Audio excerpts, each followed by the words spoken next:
RCF.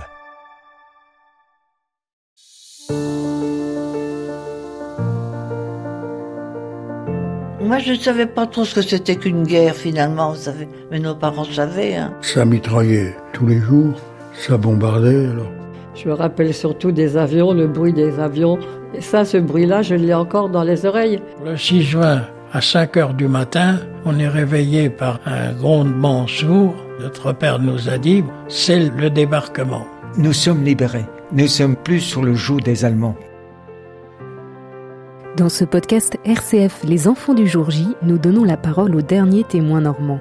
À l'occasion du 80e anniversaire du débarquement, ils racontent leur enfance marquée par la guerre. Aujourd'hui, nous rencontrons Odette Liron. Le 6 juin 1944, elle avait 6 ans. Elle vivait dans la ferme familiale à Chancey, près d'Avranches. Elle nous décrit le quotidien avec l'occupant allemand, la ville d'Avranches en feu, mais aussi la fin de la guerre avec ses joies et ses peines. Les enfants du jour J, un podcast réalisé par Bénédicte Buisson pour RCF en Normandie. Odette avait tout juste 2 ans au moment de la déclaration de guerre en 1939. Pourtant, elle se souvient du bruit des cloches ce jour-là. Les cloches qui sonnent, c'était le glas. La cloche qui sonne, ding, ding, oh non, non, rapide. C'était triste, d'une tristesse. Ah oui, je me souviens je devais être en vacances chez ma marraine. Aussitôt, quand ils ont entendu ça, elle était mariée depuis peu. Elle avait peur que son mari parte.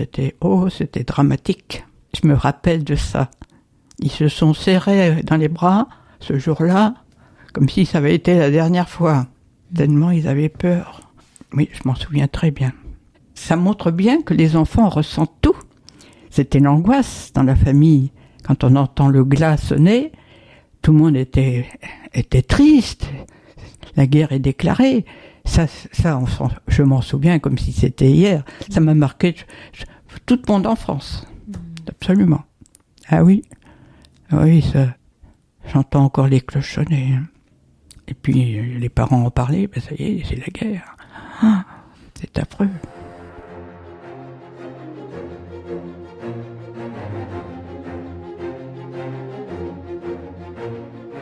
Quelque temps plus tard, les Allemands viennent occuper la ferme familiale. Nous avions des Allemands, oui, ils devaient se plaire à la ferme.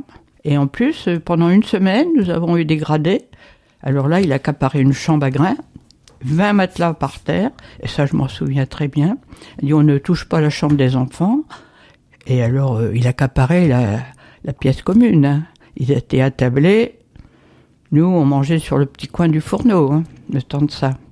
Moi, j'ai jamais eu peur des Allemands, et nos parents nous faisaient pas peur non plus. Non, nous faisions comme avant. C'était même impressionnant, parce que j'accompagnais mes 2 sœurs aînées pour aller chercher les vaches au champ, et on voyait les convois d'Allemands avec leurs engins, c'était impressionnant. Alors on se mettait sur le bas-côté pour les laisser passer. Mais c'était impressionnant, c'est sûr.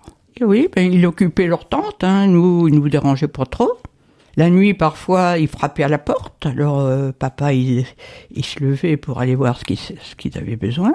À 5 heures du matin, il voulait avoir du lait. Alors, il faisait signe qu'il fallait aller traire les vaches. Mais bon, les vaches étaient pas forcément prêtes à donner leur lait, mais bon, il y allait. Avec des signes, il se faisait comprendre. Nous allions facilement chez la couturière, il fallait prendre des chemins. Alors on rencontrait des gens de Sartilly qui s'étaient réfugiés dans un village. Alors la dame qui nous voyait dit « Mais vous n'avez pas peur, mes petites filles ?» Je dis « Non, nous on s'en va chez la couturière, faire un essayage. » Et puis on voyait des Allemands par endroits, mais ça ne nous dérangeait pas. Non, ils étaient corrects. Ils étaient envoyés également, On n'avait pas trop à se plaindre.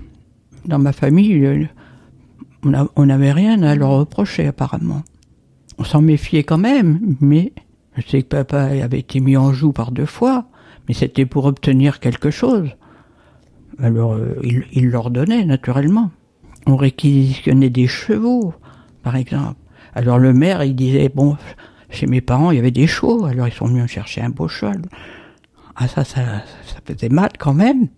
Mais Après, on en a récupéré un des leurs, une jument toute douce, après la guerre.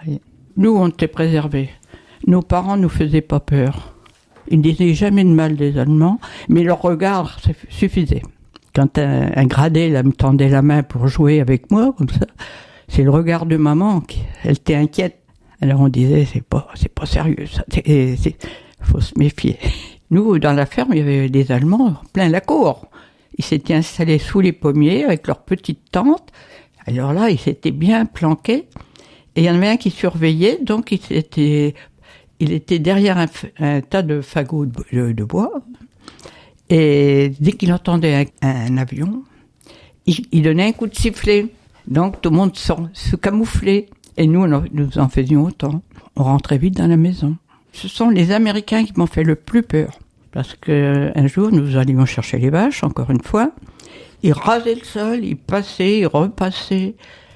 Alors là, on a été terrorisés. Et puis ils revenaient.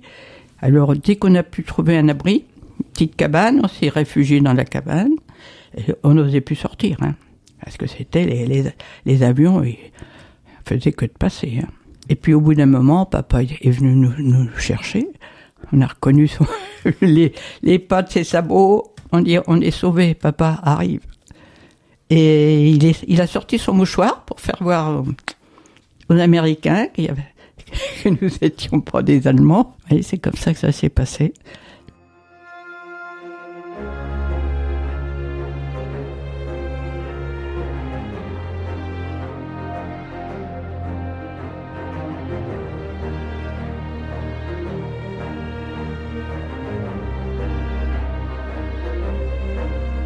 Malgré le danger, il n'a pas été question pour la famille d'Odette de quitter la ferme.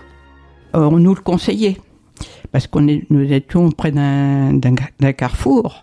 Alors on nous avait dit, vous savez, s'ils visent le carrefour, vous allez y passer. Mais mon père, lui, son devoir, c'était de s'occuper de ses animaux, hein, première chose. Mais malgré tout, une fois, en pleine nuit, une bombe est tombée tout près de la maison. Donc les carreaux tremblaient. Alors là, maman nous dit, les filles, habillez-vous vite. Alors, en pleine nuit, c'était dur. Hein. On était prêts à sauver au cas où. Que souvent, ça mettait le feu, les bombes. Hein. C'est pour ça qu'on voyait le feu sur Avranches. Hein. Alors, on s'est habillés, puis on s'est réfugiés dans une étable. Au moins, il n'y avait pas de carreaux à bouger. Et puis, ça s'est calmé. Donc, je me souviens comme si c'était hier. Hein. Cette nuit-là, ça nous a marqué quand même, hein, parce qu'on sentait que les bombes approchaient de nous. Hein. Ouais, ça nous a ébranlé un peu. Hein. Le 7 juin 1944, Avranches est la cible de violents bombardements destinés à ralentir l'arrivée de renforts allemands en direction des plages du débarquement. Dans l'après-midi, des raids aériens américains bombardent la ville qui devient la proie des flammes. C'était l'été, donc nous étions en vacances. Hein. Alors on était à la ferme et on savait que les Américains étaient arrivés parce que les bombes tombaient sur Avranches et de chancer nous voyions le feu. Et nous on regardait ça comme un feu d'artifice, nous les enfants. Et oui, alors que c'était grave. Avranches, c'était la ville qu'on voyait brûler de chez nous. Plusieurs jours, j'imagine, oui. 2-3 jours, on voyait ça. Hein. Je pense pour les parents, il devait avoir peur. Hein. Papa avait dit à son frère, si tu veux bien prendre les filles quand les Américains vont arriver, parce qu'on ne sait jamais, une balle perdue, ça peut être dangereux pour eux. Il nous a emmenés chez lui, le temps que les Américains nous débarrassent des Allemands. C'était au manoir, donc à 3-4 kilomètres, et lui n'avait pas d'Allemand du tout chez lui. Alors là, nous étions partis chez notre oncle, nous les enfants. Alors, les explications de papa, ça, je le connais. Il y avait les Américains s'étaient mis à l'entrée de la cour avec une mitraillette. Et il fallait que les Allemands se rendent. Alors, ils se rendaient la plupart du temps. Ils se rendaient. Sauf un qui était resté endormi. Il avait peut-être bu un peu trop de calva. Alors, ils sont venus le chercher. Mais il fallait quand même être prudent ensuite. Hein. Après leur départ, mes parents avaient retrouvé une grenade accrochée au fagot. Et j'ai aussi la sœur de ma meilleure copine d'école a été tuée par une grenade qu'elle avait pris pour un jouet. Elle l'a démonté, puis elle a explosé à la figure.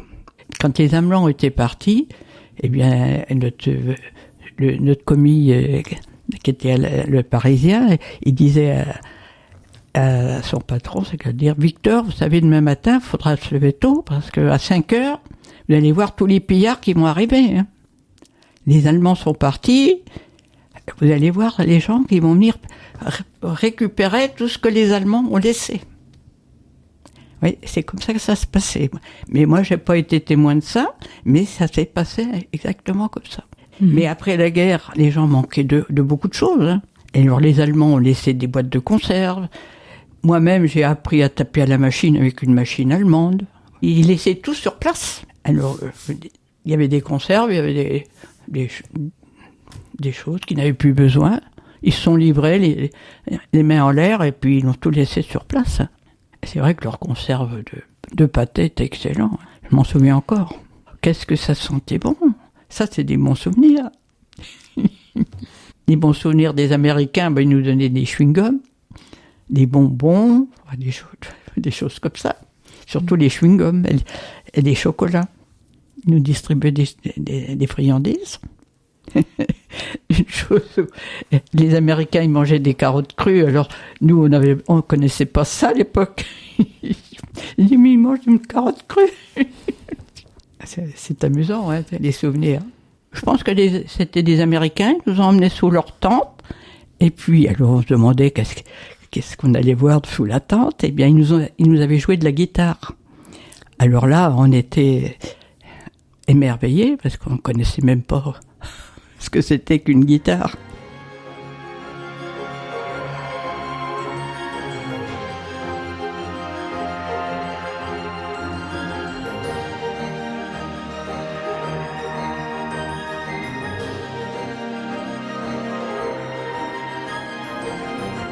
Alors, la fin de la guerre, par contre, les cloches sonnaient en joie. Là, c'était quand même plus gai. C'était la joie, oui, complètement. Les gens se détendaient, enfin. Quand on a repris l'école, je me souviens d'un fait. La guerre était finie. Alors, on est descendu à un monument aux morts. Et alors, papa nous dit, mais alors vous avez chanté la Marseillaise? J'ai dit, moi, je connaissais pas la Marseillaise.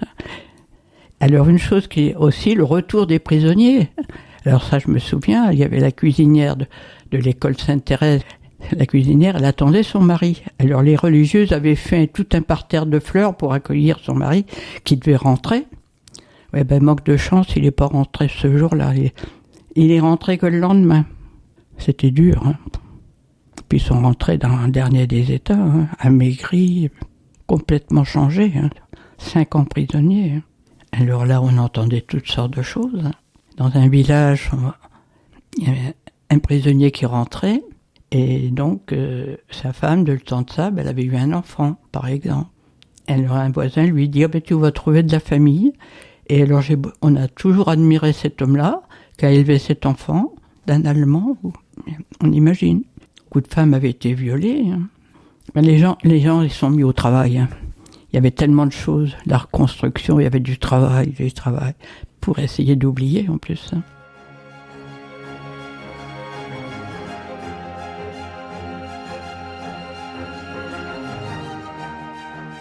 Depuis, bien sûr que je suis adulte, j'aime pas trop en parler quand même, parce que depuis que j'ai compté l'année qu'il y avait tous les noms des gens du département qui étaient inscrits dans la nef de la cathédrale, quand j'ai vu ça, j'ai compté tous ceux d'Avranches. Et il y en avait 80.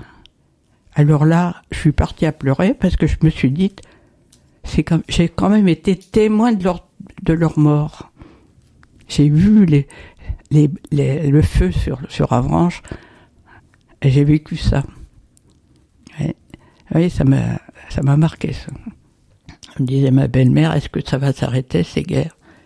Ensuite, c'est mon mari qui a fait la guerre d'Algérie. Et là, vous voyez, et est-ce que ça s'arrêtera un jour? Heureusement, on a eu une belle période, là, heureusement. C'est vrai que l'amitié franco-allemande Ou rien que dans le travail, nous c'était des gros clients, les Allemands. Parce qu'on leur vendait du Calvados, alors ils s'aimaient bien. Ils avaient pris goût le temps qu'ils étaient chez nous. Et c'était des amis, des gens vraiment agréables.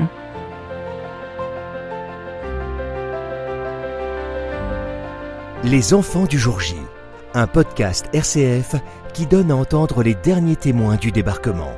Une série réalisée par Bénédicte Buisson et Alice Létondo. À retrouver sur rcf.fr et les plateformes d'écoute.